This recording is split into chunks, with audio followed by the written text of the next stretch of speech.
Two cruise passengers are being accused of smuggling in nearly $40,000 of cocaine aboard an MSC cruise ship. Let's talk about it from an article on insider.com. But first, welcome to the Midships Minutes. Make sure you get subscribed.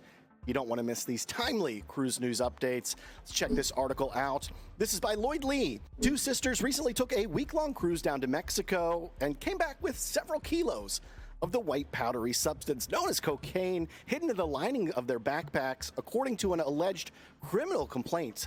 The pair were aboard the MSC Seashore and departed the port of Miami back in the middle of July, returning on July 23rd. U.S. Customs and Border Protection officers conducted an enforcement operation and encountered the sisters in their shared cabin, according to a criminal complaint first reported by Courtwatch. Officers instructed the two to bring their luggage in for a secondary inspection. The complaint, though, does not state what triggered the secondary inspection as it is. When the sisters left the cabin with their belongings, a narcotic detection dog that was brought aboard to assist with the search exhibited a changed behavior and alerted on the odor of narcotics coming from one of the women's belongings, the complaint states. So the sisters were separated and searched on their own. And cruise lines around the world seem to be cracking down on criminal behavior on board their ships. We know Carnival Cruise Line has recently stated, and very publicly stated all the way to the top to President Christine Duffy, that they're going to have a zero tolerance policy to drugs being brought on board their ships, going so far as to have canines, narcotic sniffing canines on board ships during the cruise. They're meeting you at embarkation. They're meeting you in the port of calls. Now, I haven't seen any per se on this cruise here to Alaska from Seattle aboard the Carnival Spirit.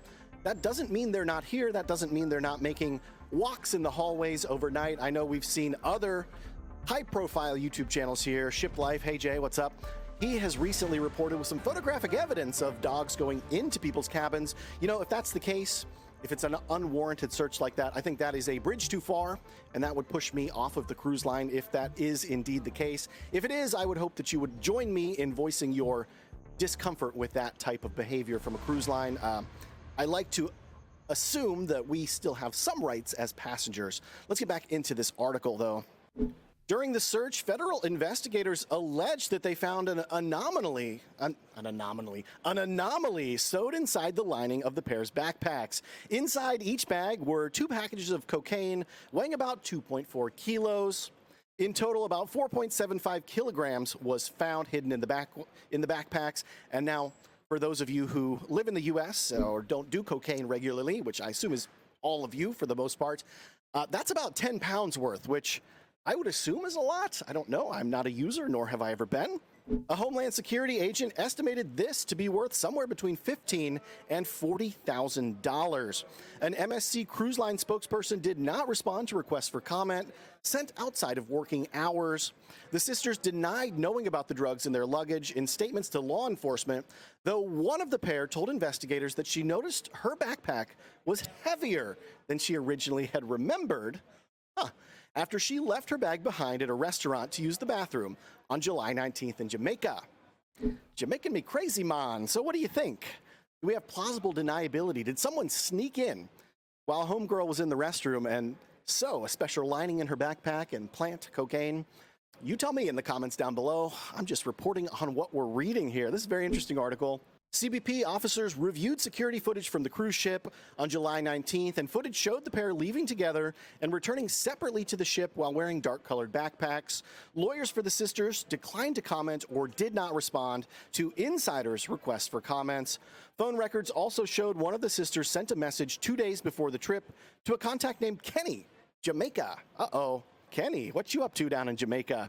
The text, according to the complaint,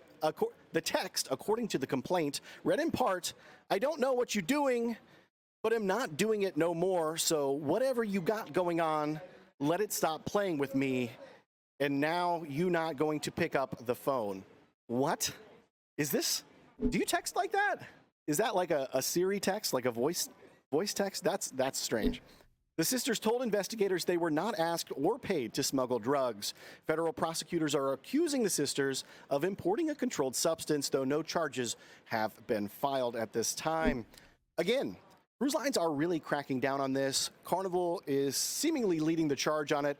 But don't be surprised when other cruise operators, especially here out of the U.S., start to follow suit and take note. Look, the way this industry works is when somebody takes a risk to do something, say for instance, takes a risk to raise prices, to put new restrictions on, well, that sort of opens the door for other operators to say, well, they're doing it, so we're going to do it too. So don't be surprised when your next cruise, even if it's not Carnival, starts cracking down even on the little things like the Mary Jane. Thanks for checking out the Midships Minutes today. Make sure you get subscribed here to the channel. Our next episode drops in 2 hours, and we are talking Carnival Cruise Line. You don't want to miss it.